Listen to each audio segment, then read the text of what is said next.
tarde, boa tarde. Tudo bem com vocês? Eu sempre estou muito feliz quando eu estou aqui na companhia do Jean Lourusso, na Rádio Mundial, levando para você o melhor programa, a melhor programação sobre espiritualidade, para mim, do mundo, porque é muito bom esse programa. Todos os nossos parceiros aqui da rádio sempre fazem o melhor para levar a você esse conhecimento sobre espiritualidade. E hoje, gente, é um dia especial, não tem como negar. Hoje, sendo 11 de setembro, né, nós temos 15 anos aí do atentado que ocorreu nos Estados Unidos, né, no mesmo dia. E eu queria falar sobre karma. Você acha que o que aconteceu foi kármico? Você acha que o karma pode ser visto como um castigo?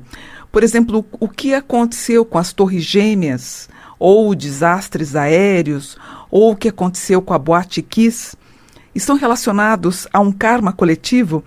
Quanto tempo pode durar um karma? Então, primeiro, vamos por etapas, né? O que é um karma? Karma é um termo sânscrito que designa ação ou o que se chama de lei de causa e efeito, ou lei da causa ética. O karma não tem a função de castigar ou recompensar.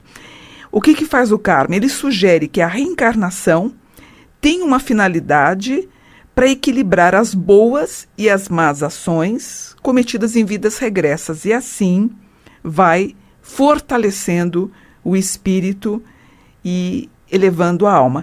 Como é que esse karma é formado? Ao longo de várias e várias encarnações.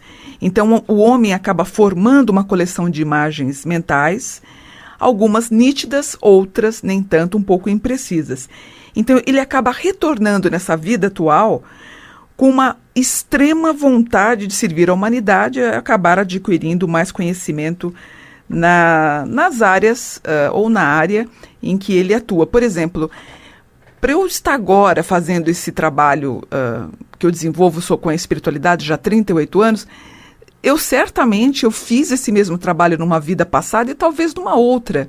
Então a gente volta com mais qualidade, a gente vai lapidando o nosso espírito. Então vamos falar um pouquinho hoje no nosso tema central, que tem a ver com a série de ataques suicidas que ocorreram há 15 anos atrás contra os Estados Unidos.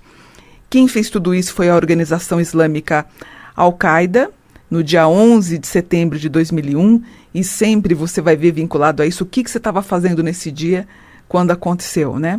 Os aviões, então, eles vão com tudo contra os prédios, o World Trade Center, outro vai no Pentágono e outro acidente acaba acontecendo na Pensilvânia.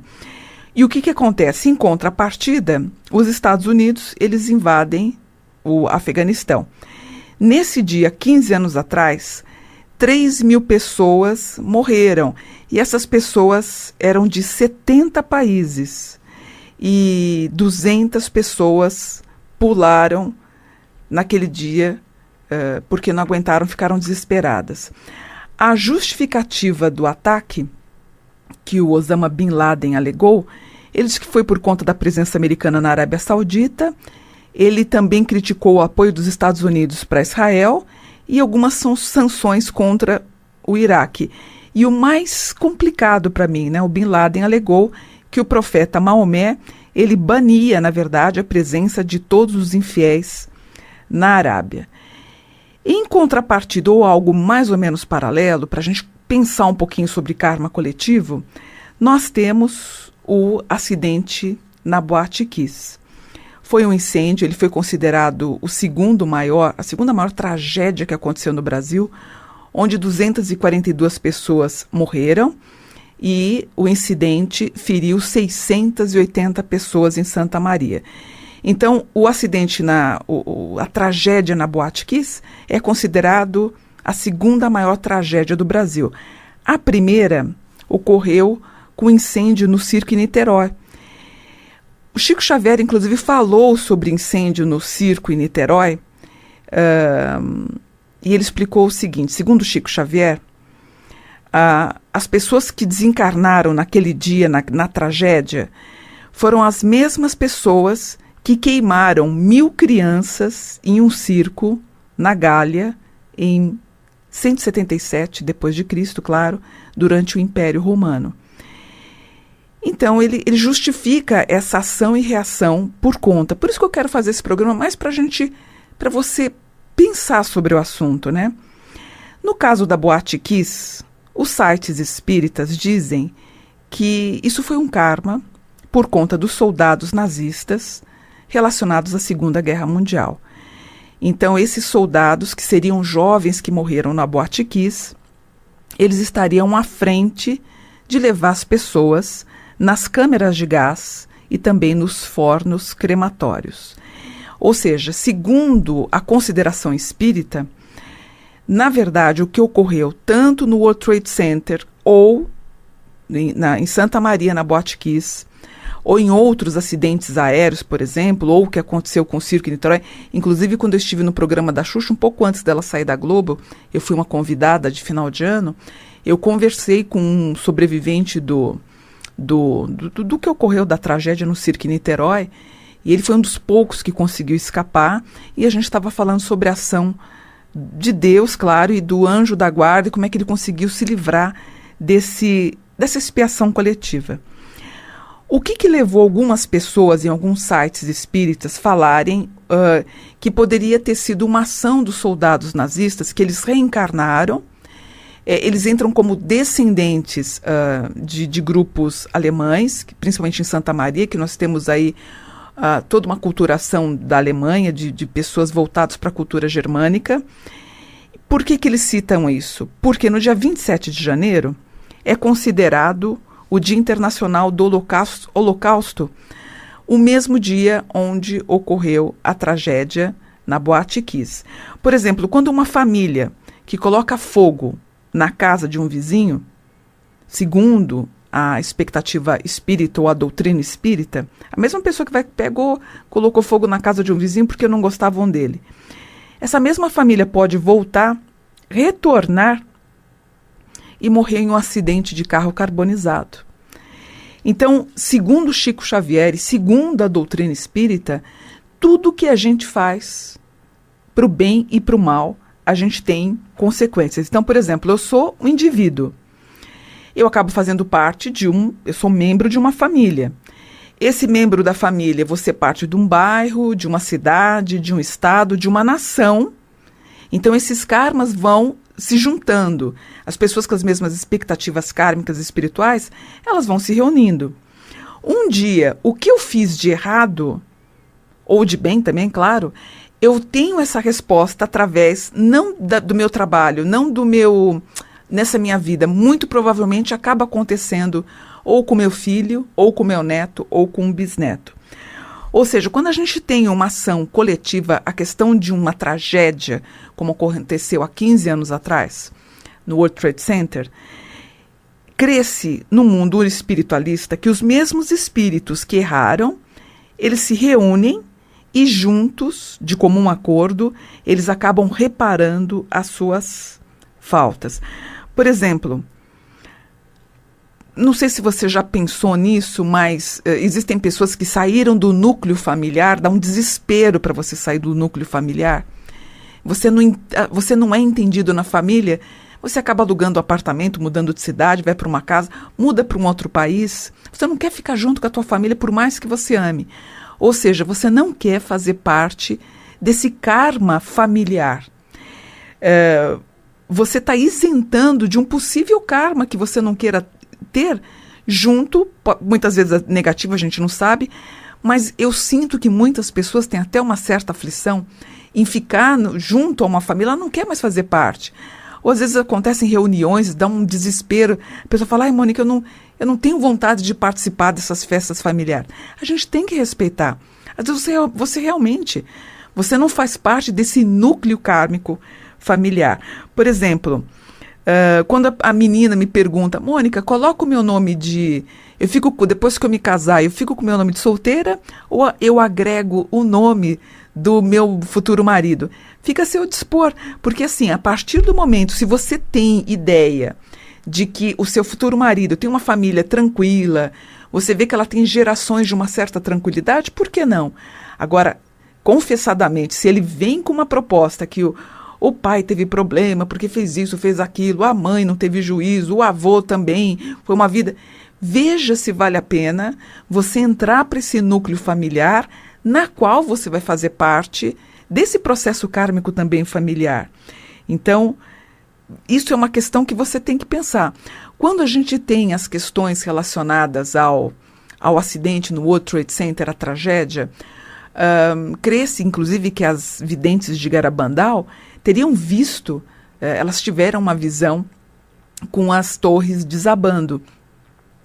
Ou, por exemplo, como é que me perguntam muito, aliás, quando eu estive em Santa Maria, numa feira do livro, poxa vida, não me lembro exatamente o ano agora, mas eu estava nessa feira do livro e eu, junto aos coordenadores do evento, eu fui conversar com os pais dos filhos que haviam morrido na tragédia da Boate Kiss.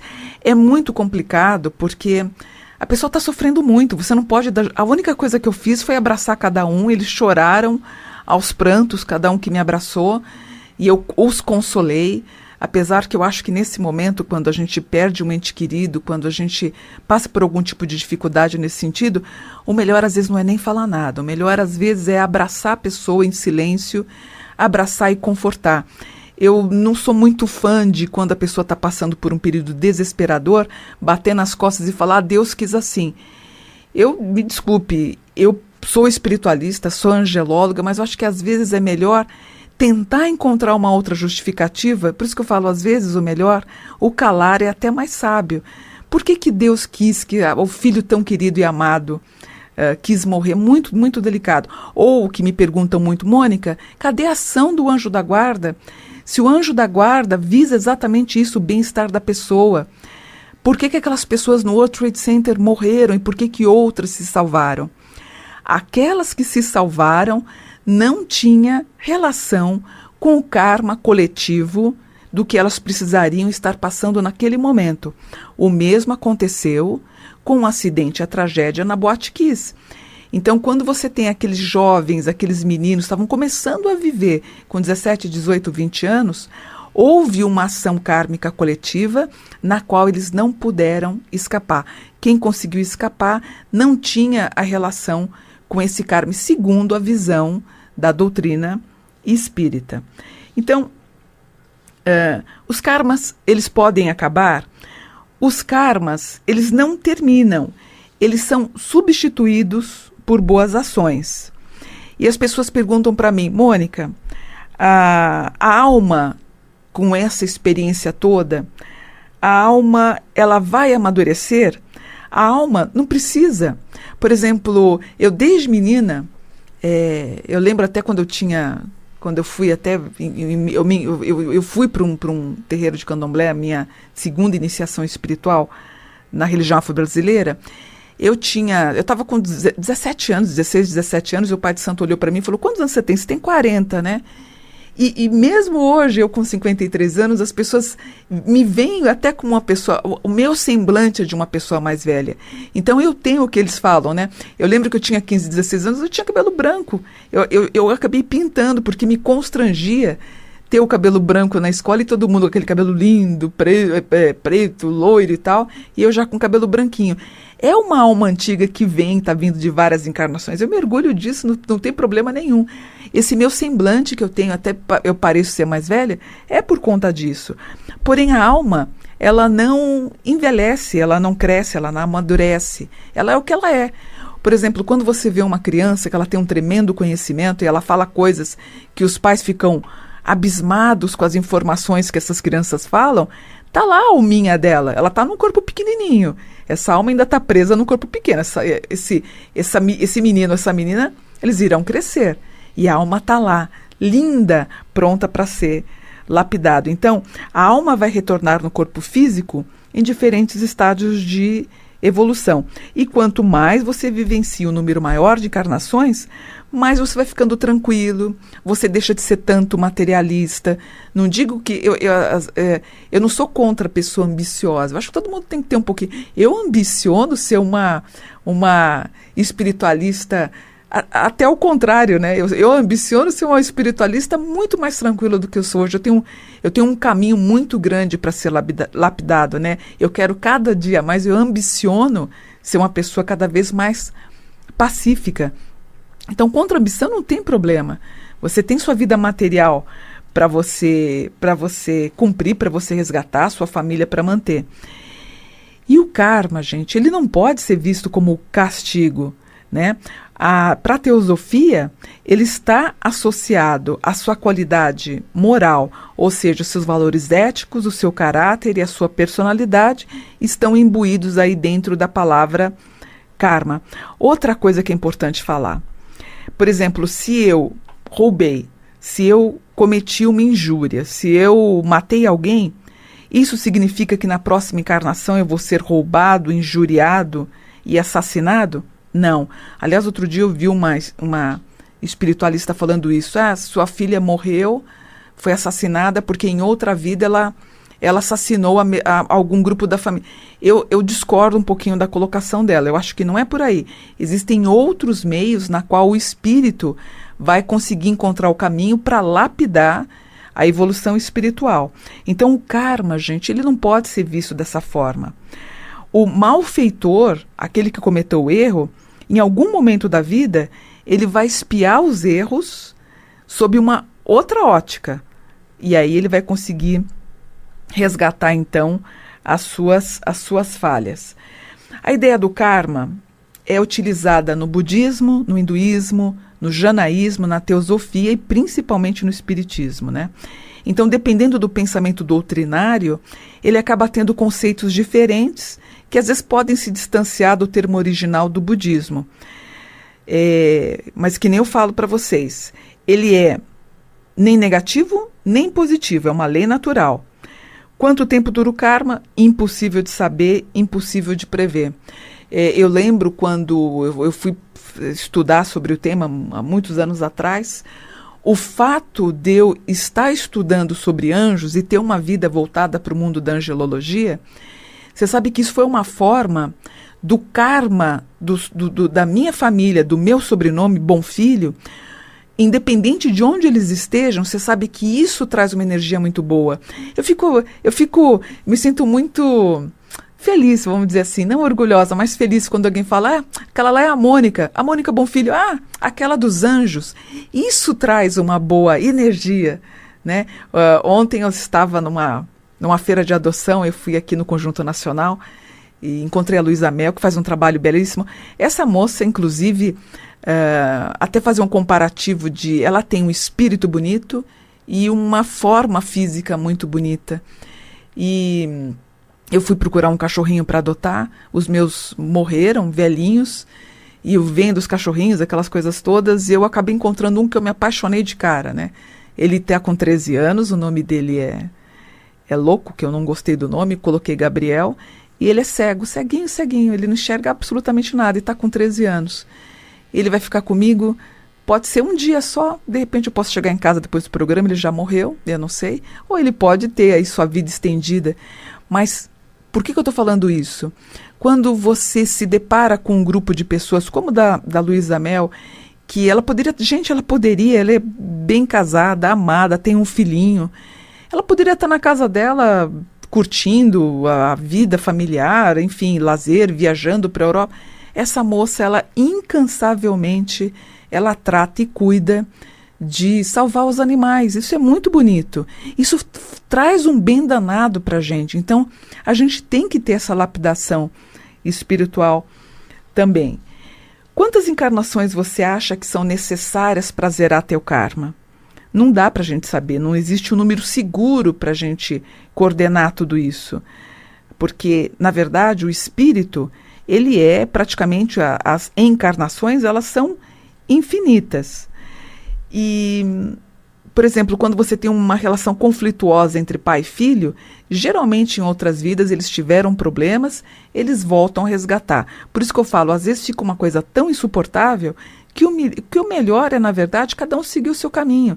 Eu lembro que eu saí do meu vínculo familiar, eu estava com 18 anos, eu não conseguia respirar no meu ambiente familiar, porque eu tinha uma visão espiritualista do que exatamente, eu com 18 anos sou a mesma com 50, e eu não conseguia avançar na minha questão da espiritualidade, e eu acabei indo morar sozinha, e vivenciei outras formas de vida, enfim. Por isso que eu falo, cada um tem que seguir o seu caminho.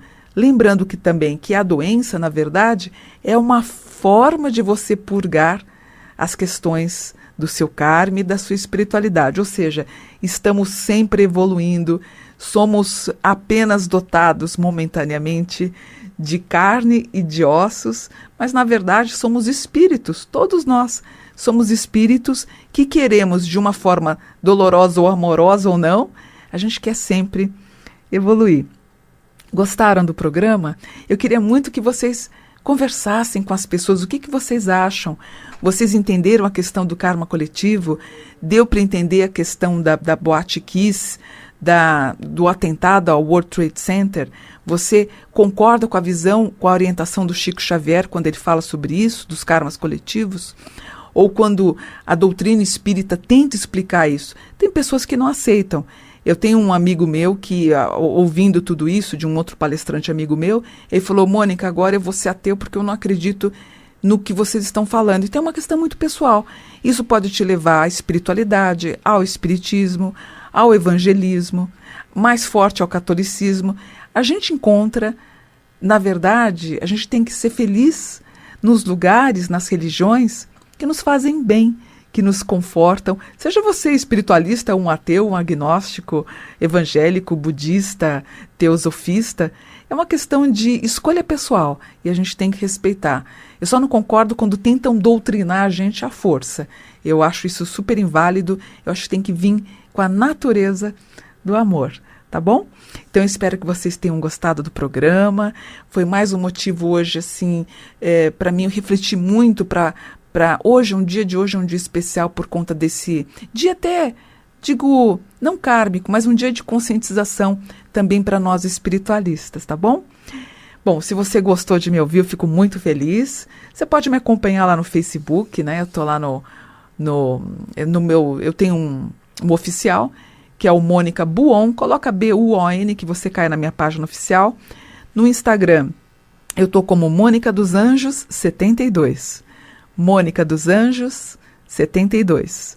Faço meu trabalho como astróloga, que eu sou apaixonada, eu faço através do Skype, faço todo dia, de segunda a sábado. Eu espero que um dia você venha, eu tenho a honra de conhecer você e que nós possamos fazer o seu mapa astral, que é muito bom. Eu aconselho todo mundo a fazer. Não pode se fazer com qualquer outra pessoa, não precisa ser necessariamente comigo. Mas é muito bom, é uma ferramenta, assim, para mim a mais completa ferramenta que eu já encontrei frente ao que eu conheço sobre espiritualidade. E se você gosta do meu trabalho, eu tenho os livros publicados que eu tenho, é o meu grande amor também. Se encontra nas lojas Saraiva, uma grande parceira nossa há 25 anos. Elas revendem nossos livros lá com muito carinho, nos atendem muito bem. E é uma honra ser seu amigo, sua amiga. Me acompanhe no Insta, vou adorar saber que você está lá comigo, ou no Facebook, eu sempre respondo todo mundo lá pelo Face. Às vezes não dá, né, gente? Às vezes eu recebo uma mensagem: Mônica, você não responde a minha mensagem. Porque como eu publico 4, 5, 6 todos os dias, às vezes a pessoa faz uma pergunta num post antigo, eu não tenho condição de ver porque eu já postei o outro. E é muita gente, tem posts aí que tem mais de 1 milhão de visualizações.